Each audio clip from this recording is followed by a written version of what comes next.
É a nossa aula de projetos de empreendedorismo rural, pessoal. E vamos dar continuidade a esse último módulo da disciplina, que é o plano de negócio. Nas aulas anteriores, a gente conversou sobre a primeira parte do plano de negócio, que é o sumário executivo, né? A gente teve, se não me engano, 3 aulas conversando sobre o sumário executivo. E agora a gente vai conversar sobre as demais partes desse importante documento. E o que a gente conversa hoje é a análise de mercado, né? Lembrando que o sumário executivo é a primeira seção, o primeiro capítulo do documento, mas ele vai ser o último a ser feito, né? Assim como vai ser o último a ser feito depois desse assunto que a gente vai estudar hoje, que é a análise de mercado.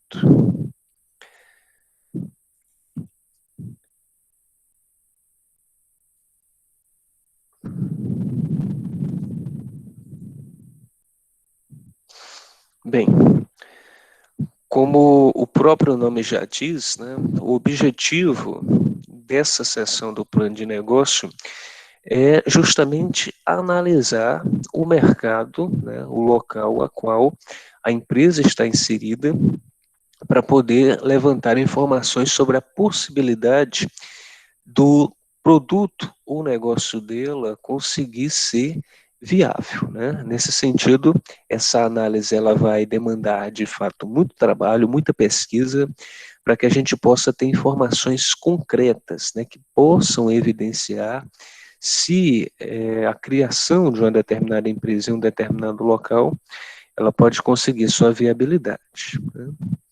Nesse sentido, de uma forma bem didática, a gente pode dizer que a análise de mercado é um dos componentes do plano de negócio que está relacionado ao marketing da organização, né? Ou seja, muitos profissionais que trabalham lá na área do marketing, eles vão dar uma contribuição fundamental, já que o marketing analisa, né, estuda o mercado. E nós temos no plano de negócio uma seção também chamada plano de marketing, mas ela vai ser mais voltada para os 4 P's, o mix de marketing que a gente inclusive conversou na nossa primeira aula lá na outra disciplina, né?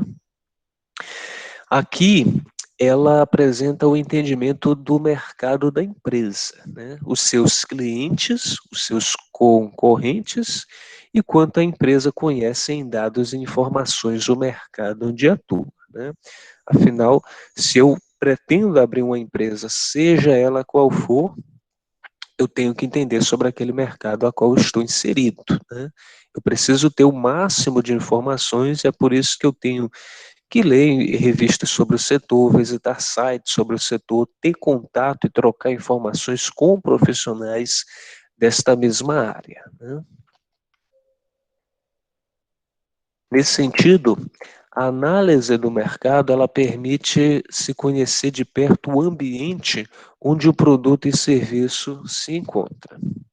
O mercado ele está composto pelo ambiente onde a empresa e o produto se localizam, pela concorrência e pelo perfil do consumidor. E a definição do mercado leva em conta esses 5 aspectos.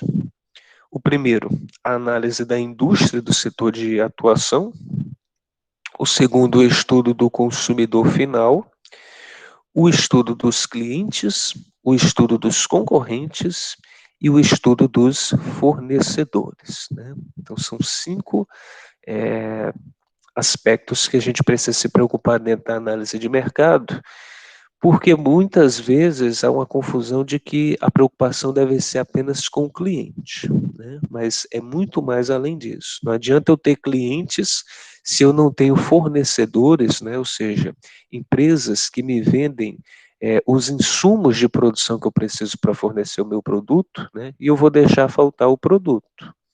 Não adianta eu ter bons fornecedores e clientes se eu não me preocupo com os concorrentes que podem estar com estratégias mais inovadoras, mais diversificadas e mais atrativas do que a minha. E aqui uma relação muito interessante que a gente tem que fazer, que é entender o que seria o estudo dos clientes e o do consumidor final, né? O consumidor final é aquela pessoa que de fato compra o produto ou serviço e vai consumi-lo, né? É o último elo de uma cadeia de produção. E nem sempre são eles os clientes de uma determinada empresa, né? Se eu estou oferecendo, por exemplo, um produto simples no nosso setor, muito comum, como frutas, por exemplo. Se eu mesmo, como empreendedor, venho numa feira vender esses produtos e vendo ela direta para o consumidor, então o meu cliente de fato é o consumidor final. Agora, se eu vendo essas frutas para uma quitanda, que vai revender essas frutas para um outro consumidor, que vai ser o final, aí no caso o meu cliente não é essa última pessoa que vai comprar, né? O meu cliente é o dono da quitanda, né?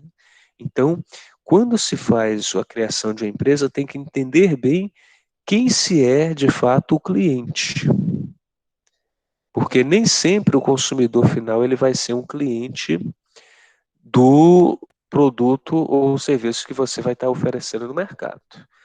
Deu para diferenciar, pessoal? Deu sim, Washington. Muito bem, é um conceito bem simples, mas que algumas pessoas às vezes confundem, né? Então, na análise da indústria e do setor de atuação, a gente vai levantar informações sobre como funciona o mercado do produto que a gente quer comercializar, né? Então, lembra que lá no plano de negócio a gente conversou sobre a definição do negócio e que a gente levantava em alguns parágrafos informações sobre o setor, né? Que eu inclusive indiquei sites como o IBGE e o IPES, onde a gente poderia buscar essas informações. Pois bem, lembrando que o sumário executivo é o resumo de todo o trabalho, é justamente aqui na seção de análise de mercado que a gente de fato vai apresentar essas informações pela primeira vez, né? E depois a gente vai gerar o resumo delas que vai para o sumário executivo. Então aqui a gente vai estudar sites, a gente vai ler revistas, artigos que nos tragam informações de como funciona o setor a qual a minha empresa quer se inserir, né? Se eu quero trabalhar com venda de frutas, né, eu vou entender como é o mercado da fruticultura, tanto na cidade onde eu estou colocando a minha empresa, quanto no estado do Ceará, na região Nordeste ou mesmo no Brasil, né? Ou até no mercado internacional. Quanto mais amplo for a minha pesquisa e eu trouxer mais informações relevantes sobre o setor para justificar do porquê que eu estou querendo a minha empresa, melhor, né? Então aqui vamos levantar todas essas informações para entender se o setor a qual eu quero trabalhar é viável ou não é. Quais os riscos que eu tenho ao me inserir como empreendedor nesse setor? E quais as oportunidades, né? Onde, obviamente, as oportunidades devem ser muito maiores do que as ameaças, né? Os riscos. E aí, nesse sentido, é de fato um período, né, da realização do plano de negócio que demanda muita pesquisa, cruzamento de informações, troca de informações, anotações, análises das mais diversas formas para a gente conseguir comprovar para si mesmo e para as pessoas que tiverem acesso ao nosso plano de negócio que o setor a qual a gente está querendo empreender, ele é viável. Compreendido, pessoal? Sim, Washington. Muito bem. Em seguida, após a análise do setor, a gente vai fazer o estudo do consumidor final, né? Na verdade, a gente pode chamar toda essa relação aqui de estudo do consumidor final, estudo de cliente, estudo de concorrentes e estudo de fornecedores, simplesmente de pesquisa de mercado. Ou seja, a gente vai fazer uma investigação nesse mercado que a gente estudou em relação a esses quatro principais agentes.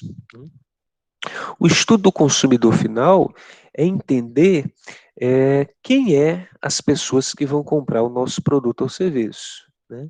dependendo do produto que a gente está oferecendo, não necessariamente eles vão comprar diretamente da gente. Talvez eles vão comprar do supermercado, do Anquitanda, e no caso serão esses que serão nossos clientes. Mas de fato, é que o produto sempre vai chegar nas mãos do consumidor final.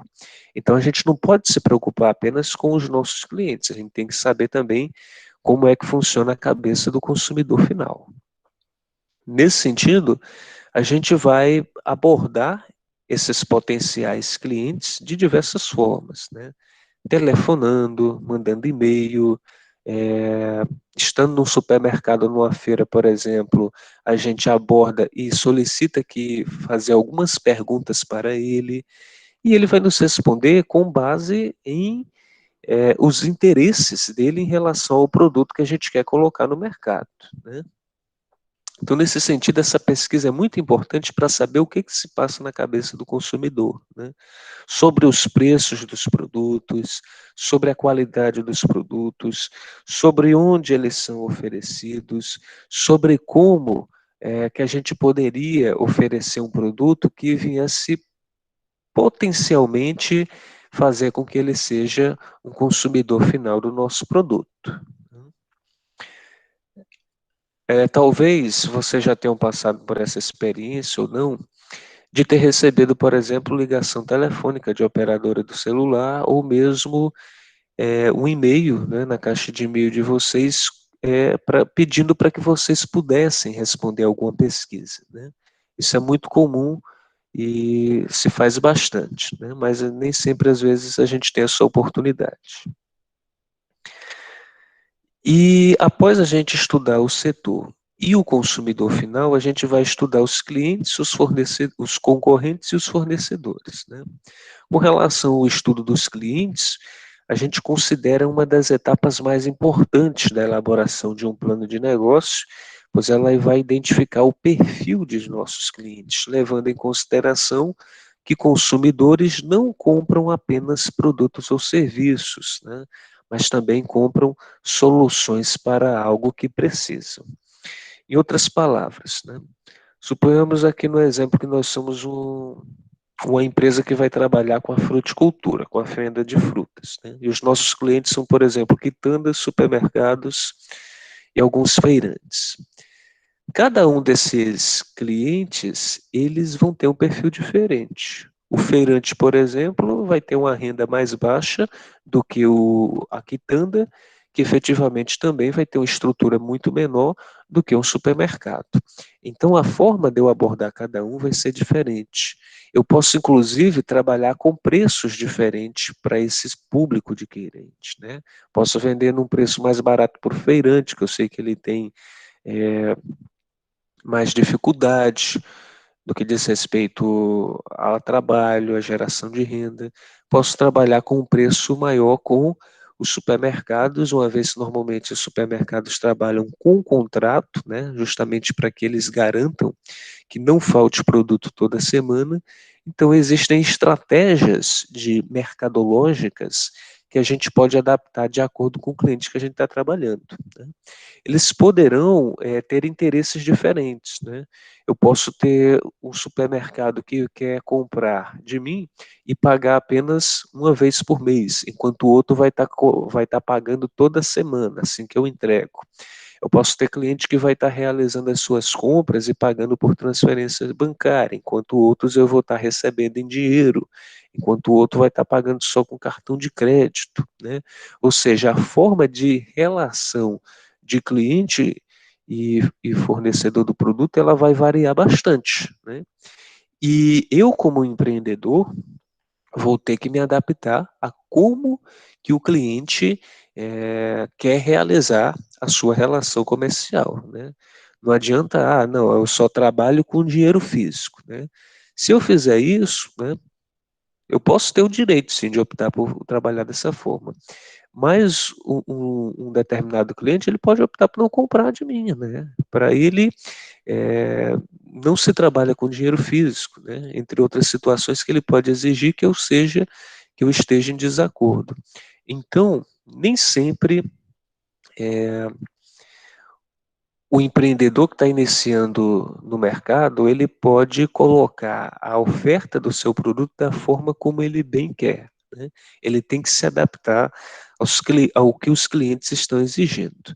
Com o passar dos anos, né, à medida que ele vai se estabelecendo, ele pode sim criar alguns critérios, né, como receber o pagamento toda semana, né, não poder mais receber uma vez por mês, entre outras situações que sejam mais interessantes para ele. Mas no momento em que está se iniciando, ele precisa se adaptar. Então, quando eu estou criando meu plano de negócio, eu vou visitar todas as empresas a qual eu quero vender o meu produto. Eu vou visitar, vou apresentar meu produto, vou falar sobre ele e vou fazer diversas perguntas, né? Justamente para entender o que ele quer. E vou adaptar o que ele quer aos meus interesses, né? Então, um procedimento muito semelhante à pesquisa com o consumidor final, só que, obviamente, as perguntas que serão feitas são bem diferentes, né? Porque os interesses que eu tenho em relação ao cliente para um consumidor final, elas variam, obviamente, porque a relação comercial é outra. Tá dando para compreender até aqui, pessoal?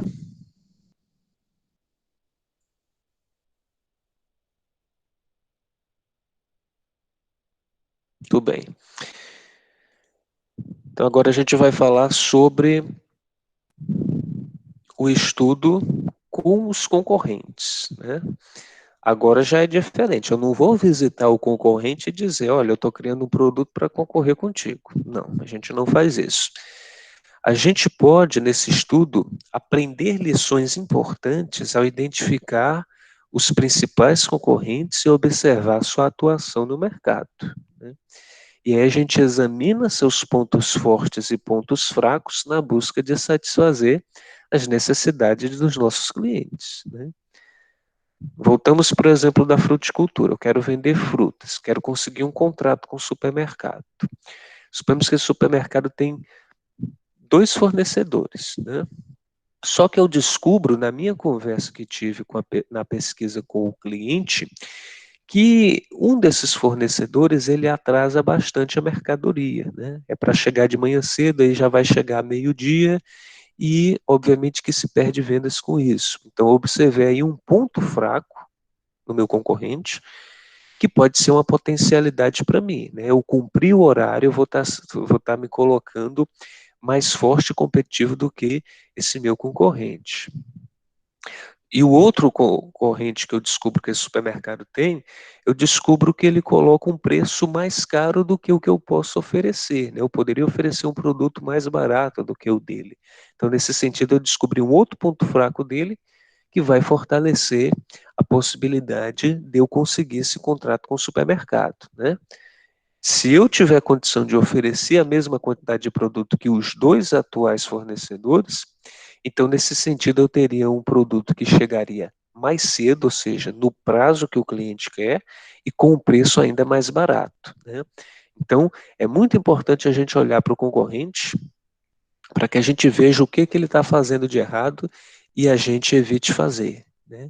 E principalmente o que ele estiver fazendo de forte, a gente vai ter que se espelhar. Se a gente está percebendo que ele tem uma qualidade de produtos muito melhor que o nosso, o que ele faz de diferente no cultivo dos frutos dele que faz com que ele seja melhor, né? Eu vou buscar, vou pesquisar e vou procurar ser igual ou melhor, né? Essa pesquisa com o concorrente, ela é muito delicada porque muitas vezes a gente só consegue acessar essas informações de uma maneira que às vezes não é nem que não seja ético, mas que é delicada pelo fato de você estar entrando em contato com uma pessoa pelo qual você vai brigar no mercado, né?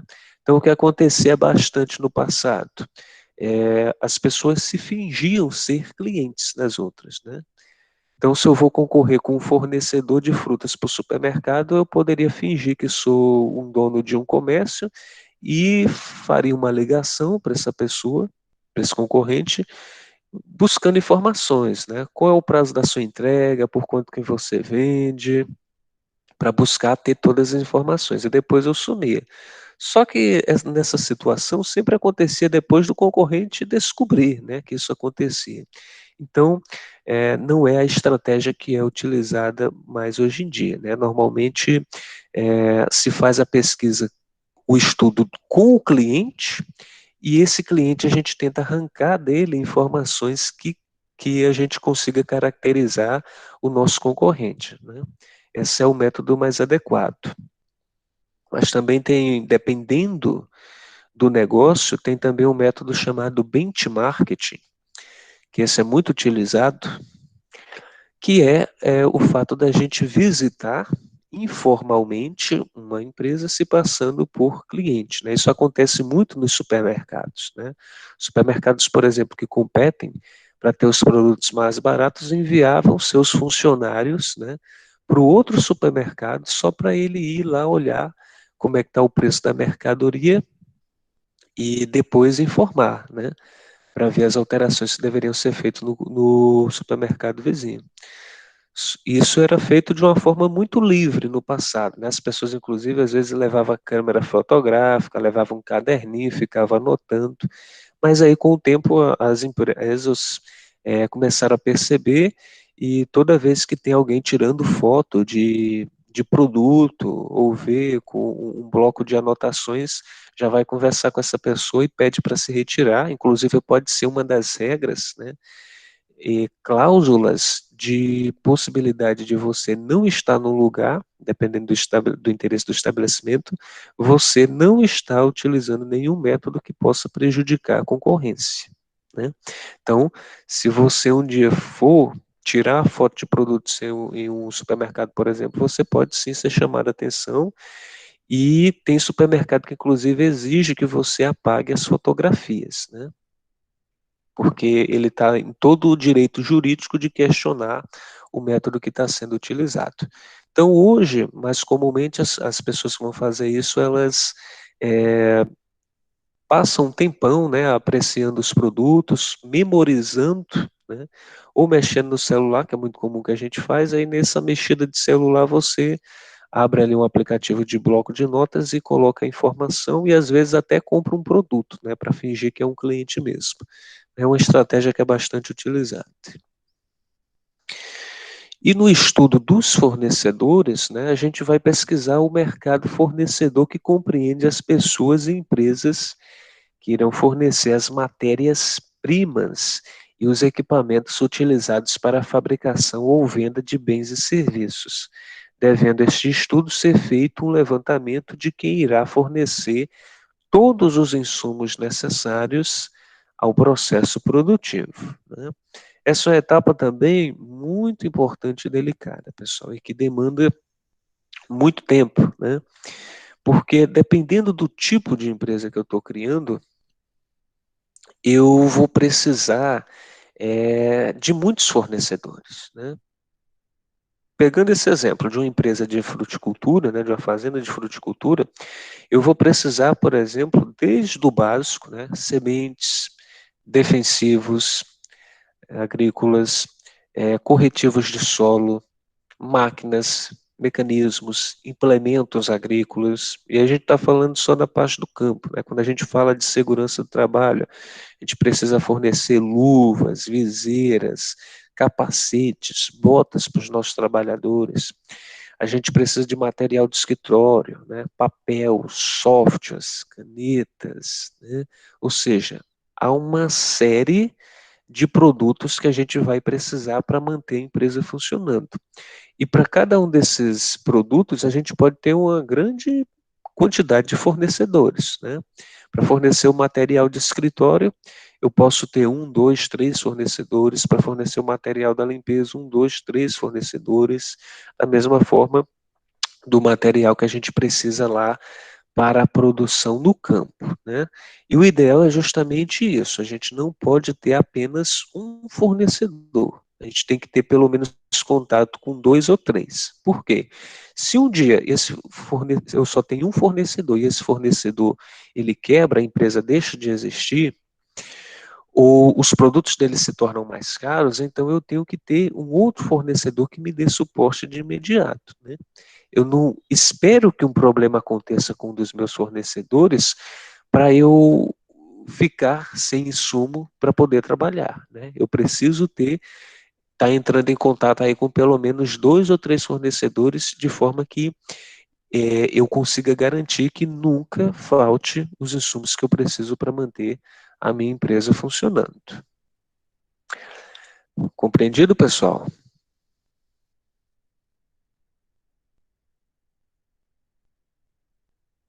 Muito bem. Então, para cada um desses agentes, né, fornecedores, concorrentes, clientes e consumidor final, a pesquisa vai ser diferente e demanda muito tempo mesmo, né? Suponhamos, por exemplo, né, do fornecedor, eu estou pesquisando o melhor fornecedor para sementes que eu preciso, né? Eu tenho muitas empresas e eu vou entrar em contato com cada uma, né? Eu tenho que saber qual é a mais barata, a que entrega no prazo que eu quero, a que está mais próxima dos meus interesses, né? E mesmo que eu eleja uma que seja perfeita, eu tenho ainda que ter todas as informações em relação a manter pelo menos 1 ou 2 ali que possam me salvar caso esse fornecedor que eu escolhi me deixe na mão em algum dia, né? Então, um trabalho de fato muito demorado. E entre todos eles, obviamente, o mais, não é que seja mais importante, mas o que demanda também mais atenção, é justamente o consumidor final, né? Porque não adianta eu ter bons fornecedores, bons clientes, e conhecer bem meus concorrentes se eu não sei exatamente o que é que o meu cliente quer. Então, a etapa de pesquisa com o consumidor final, ela deve ser feita com muito cuidado e com muitos critérios para que a gente possa entender como é que pensa o consumidor do nosso produto, né? O que que a gente pode fazer para poder satisfazê-lo? Principalmente, né, se a gente está criando uma empresa nova, que não é conhecida no mercado, né? Como é que a gente bate de frente com a concorrência que já existe e consegue fidelizar esse cliente, né? A estratégia de marketing, como a propaganda, ela vai ter que ser muito forte, né? Mas ela não vai ter efeito se o produto que a gente está oferecendo não está de acordo com o interesse do consumidor final, em termos de preço, de qualidade de embalagem de produto, em termos de características próprias do produto, entre outros fatores. Então agora a gente vai ver um breve vídeo do Sebrae que explica como realizar essa pesquisa de mercado, além de apresentar ferramentas que hoje estão disponíveis para que a gente possa utilizar a nosso favor, né, ferramentas digitais, e que nos dão números muito precisos de como chegar a números confiáveis de entendimento dos nossos consumidores.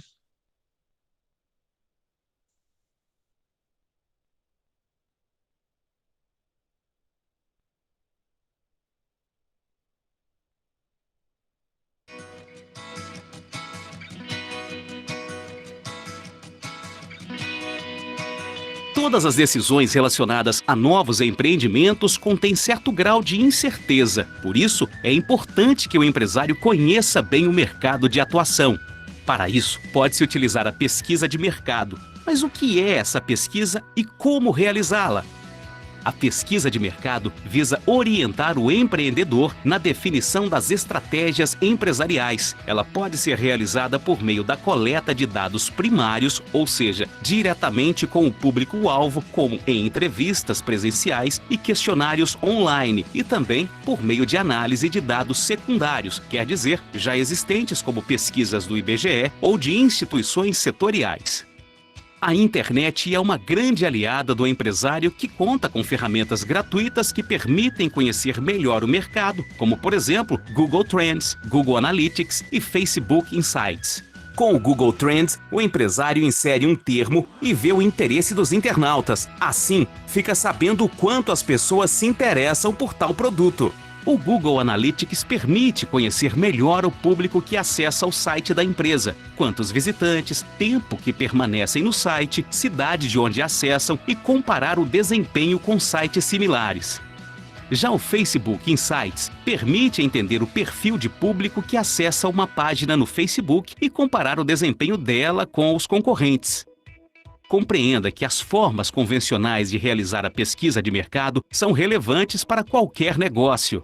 Mas em uma realidade em constantes mudanças, é necessário que o empreendedor também utilize de informações disponíveis na internet, que são de fácil e rápido acesso.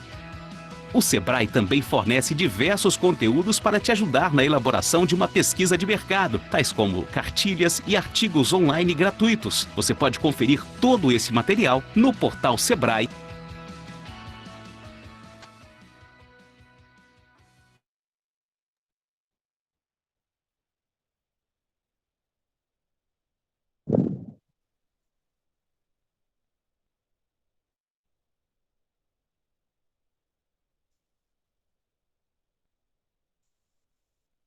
Estão me visualizando, pessoal?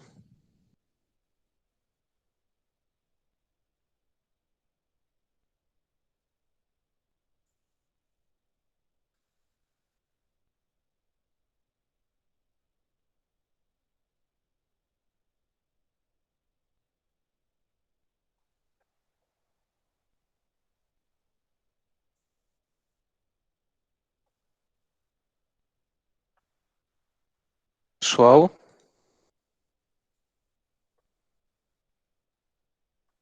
Pronto, vou. Oi. Vou aqui, perdão. Deu para visualizar o vídeo direito?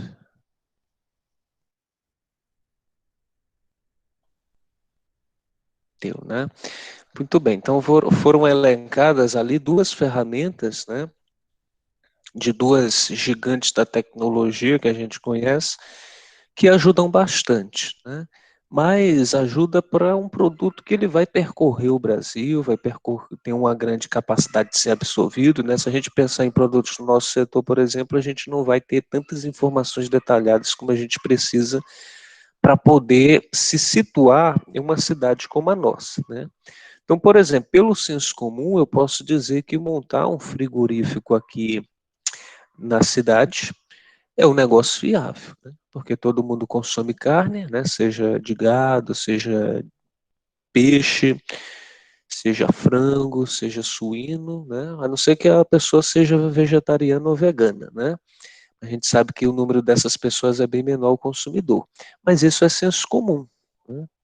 Como é que que eu sei se de fato montar um frigorífico é viável ou não? Eu tenho que saber o que é que as pessoas pensam sobre a possibilidade de termos uma empresa como essa funcionando aqui, né?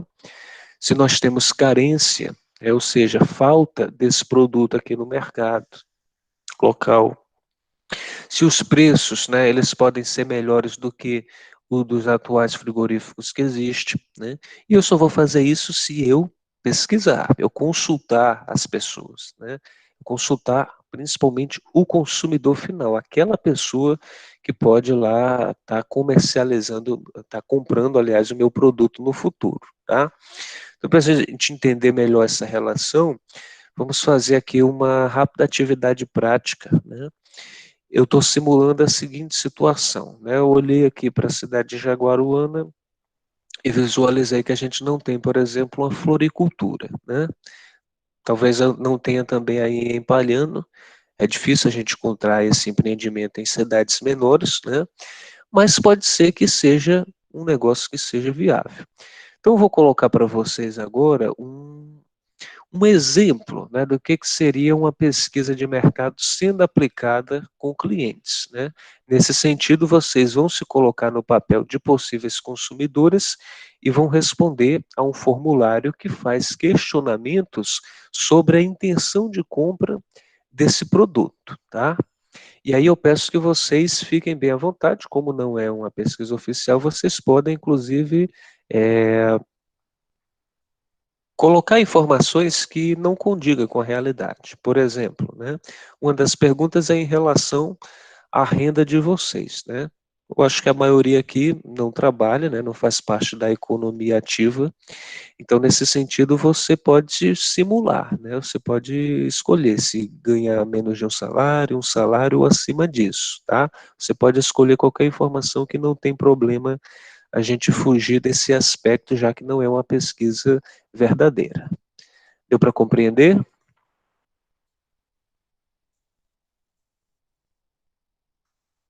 Ótimo. Então, vou disponibilizar agora o formulário aqui no chat e vou dar 3 minutinhos para que vocês possam responder, tá?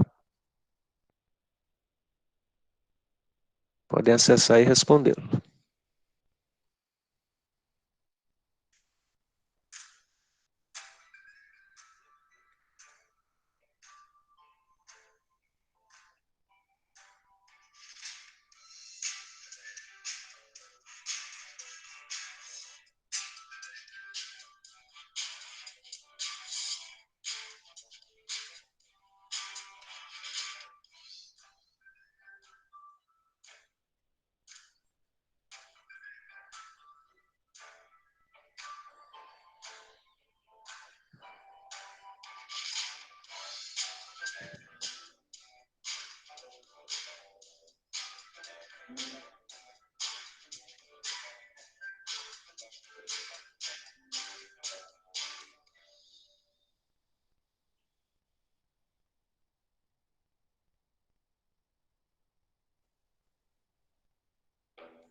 Ah, falta só 1 minutinho.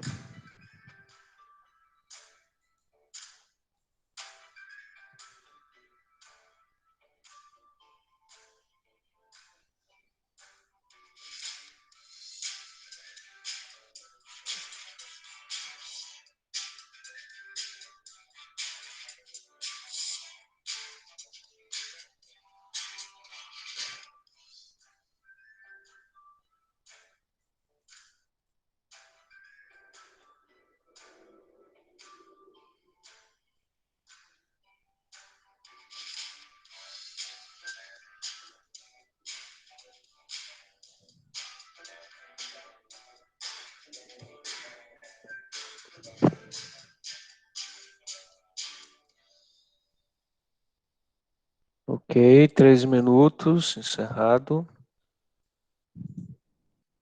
Tenho 17 respostas, demais colegas que não responderam pode concluir, certo? A gente vai analisar e aí não tem problema as respostas ficarem sendo alteradas não, tá? Mas a gente precisa prosseguir aqui, senão não dá tempo. Eu vou apresentar para vocês como é que ficou, então, as respostas de vocês, né? Que nós já temos 20 respostas contabilizadas, né? Então, suponhamos que essa pesquisa foi aplicada, né? E aí aqui a gente tem o resumo, né, de como que ficou as respostas dos potenciais consumidores em relação a esse produto, né, que um determinado empreendedor está pensando em colocar aqui na cidade, em abrir, né, aqui na cidade, que no caso seria uma floricultura, né. Primeiramente, a gente não responde apenas com a gente não faz uma pesquisa de mercado apenas com dados em relação ao produto, o serviço que a gente está vendendo. A gente faz uma pesquisa também com base em informações socioeconômicas, né, informações pessoais do consumidor para a gente ter o perfil dele. Está aparecendo para vocês, pessoal? a pesquisa? Tá sim, Tá doutor. sim. Muito bem. Então, nesse caso aqui, a primeira pergunta questionava a faixa etária, né? 15%, né, seria o público adulto e 85% que respondeu foi do público adolescente, né? Lembrando que dependendo do produto, né, a gente estabelece as faixas etárias. Aqui, por exemplo, eu excluí o infantil porque normalmente crianças não costumam frequentar uma floricultura para poder comprá-lo, né? Então a gente verificou aqui que o público idoso é um público que eu não teria na pesquisa que eu realizei, né? A gente já sabe que o foco seria adolescentes e público adulto. A segunda pergunta questionava o gênero, né? A gente verificou que 70% dos entrevistados era do gênero feminino e 30% do masculino, né? Ou seja, esse número é muito importante porque diz respeito que o público da cidade, do local onde eu pretendo colocar minha empresa, ela é majoritariamente feminina.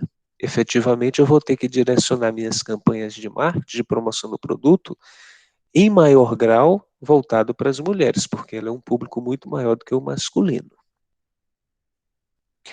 Uma terceira pergunta seria qual a sua renda mensal, né?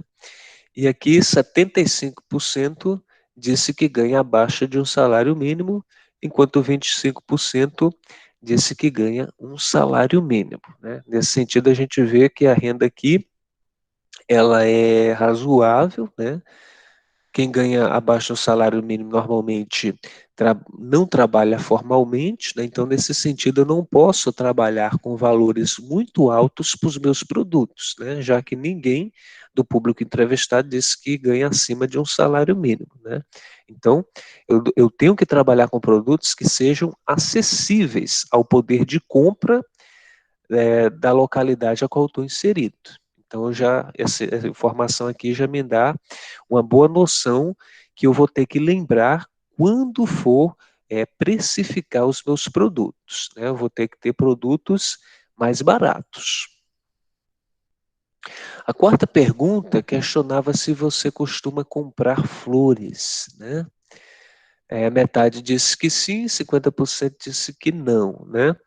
E aí, aqui, a gente teria várias versões para essa pesquisa de mercado, tá, pessoal? Quem disse que sim, o questionário vai dar continuidade. Quem disse que não, aí eu teria que ter outras perguntas agora, né, para entender por que que ela não compra. É porque ela nunca se interessou? É porque ela não tem onde comprar aqui na cidade, né, que essa pode ser o grande motivo, entre outros fatores. Então, para as pessoas que disseram que não, eu teria que ter outras perguntas para entender o porquê desse não. E para as pessoas que sim, a gente continua aqui com essas perguntas. Caso a sua resposta anterior tenha sido sim, com que frequência você compra? 85% disse que compra uma vez no ano e 15% disse que compra várias vezes ao ano. Ninguém disse que compra semanalmente e nem mensalmente. Isso quer dizer que provavelmente essas pessoas só compram em datas especiais, como o Dia das Mães, Dia dos Namorados, né? Aniversário de alguém. Então, teria que ser feito um mapeamento dessas datas especiais do ano e próximo a essas datas a gente tinha que aumentar o nosso estoque. Quando não houver nenhuma data especial, a gente tem que baixar o nosso estoque para evitar prejuízo. Então vejam bem como o resultado de cada pergunta nos auxilia na tomada de decisão futura do nosso negócio. A sexta pergunta questiona que tipo de flores você compra. 50% diz que é rosas, 1% disse que é violeta, 10% disse que era orquídea, 10% que era margarida e 25% outras, né? Então, o público maior foi de rosas. Então, a gente sabe que o maior estoque que a gente vai ter que ter é de rosas, né? E em relação a essas outras, aí no questionário a gente apresentaria uma outra pergunta, que é para saber quais são essas outras, né? E, obviamente, também ter em estoque todas as outras flores que forem apontadas. A sétima pergunta questionava em que quantidade que você compra, né? 55% disse que compraria apenas uma e 45% diria que compraria várias unidades, né? Então a gente teria como nosso trabalho desenvolver a venda de flores por unidade, né? Em maior escala do que em outras possibilidades. E aí, a oitava pergunta diz: de que forma você prefere comprar flores?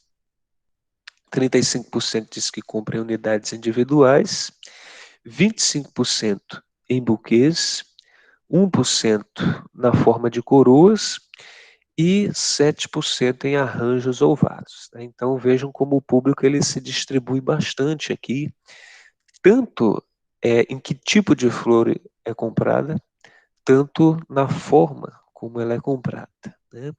E embora alguns se destaquem em número maior, e esse número maior vai ter que ter uma atenção especial, mas a gente tem que cuidar de todas as outras informações que são apresentadas. A nona pergunta é de que forma você prefere comprar suas flores, né? 85% diz que prefere comprar em loja física e 15% em loja virtual, como site ou aplicativo, né? Algo que é muito semelhante à nossa realidade, né? A maioria das pessoas, de fato, ainda prefere a loja física do que comprar no mercado virtual, né? Mas como existe essa possibilidade, né, principalmente potencializada aí pela pandemia, é uma alternativa também que pode ser empreendida. E a décima e última pergunta, ela questiona de que forma o cliente gostaria de pagar pelo produto, né? E aí, 75% diz que prefere pagar em dinheiro físico, enquanto 25% em cartão de crédito ou débito, né? Então, existe aí um grande movimento, né, para que a gente mude bastante o nosso consumo de pagamentos para meios digitais, mas aí pelo que vocês apontaram, né, a maioria ainda prefere comprar pelo meio físico. E, obviamente, a empresa teria como prioridade o pagamento físico, o que teria que ter uma preocupação maior, como, por exemplo, manter bastante estoque de notas e moedas para ter sempre o troco disponível, mas também não poderia deixar de lado outras formas de pagamento, como o cartão de crédito, né? Além de outros que estão surgindo, como o Pix, mais recentemente, né?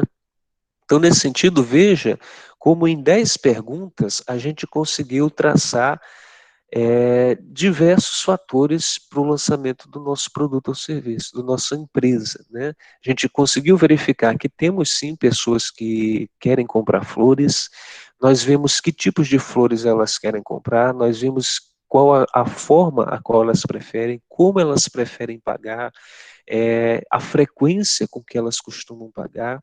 Então, para isso que serve a pesquisa de mercado, né? Para que a gente conheça os hábitos de consumo do consumidor final e consiga saber o máximo de informação que nos ajude a entender se há viabilidade da nossa ideia de negócio.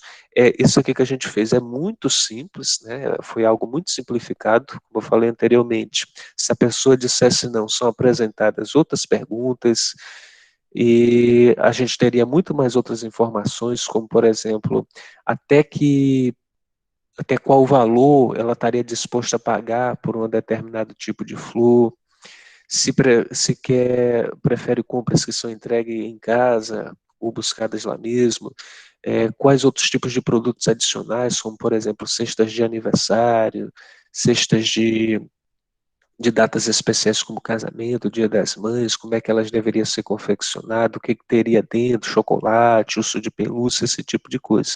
Ou seja, às vezes nós temos pesquisa de mercado que leva às vezes até 50 perguntas, né? Tudo que a gente conseguir arrancar de informação, essa informação ela vai ser usada para que a gente possa desenhar bem quais as alternativas mercadológicas que a gente tem para poder entregar aos possíveis consumidores o que a gente precisa, no que diz respeito a bons produtos, né, e que ganhem mercado, né?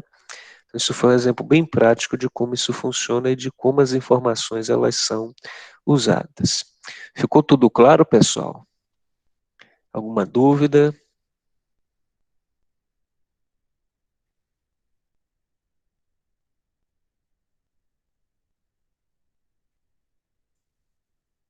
Ok, né? Espero que tenha sido bacana para vocês. Vou disponibilizar agora o formulário para frequência e a gente se vê agora apenas na sexta-feira que vem, né? Pessoal, eu gostaria que apenas a Kailane e o Douglas se mantivessem na sala, tá? Para eu ter um rápido conversa com vocês. E aos demais o link do formulário já está disponível. Obrigado, Sara, Lara e Gabriel. Bom almoço a todos e até sexta. Aí, por gentileza, se mantém aí a Kailane e o Douglas.